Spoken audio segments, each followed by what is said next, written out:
blæser fra nogle af vores udenlandske mandskaber.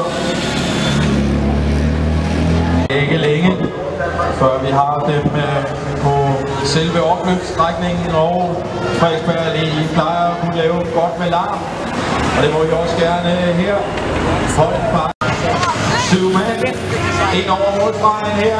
10 omgange igen på dem. Og så et jagtende felt, der kommer et minut efter.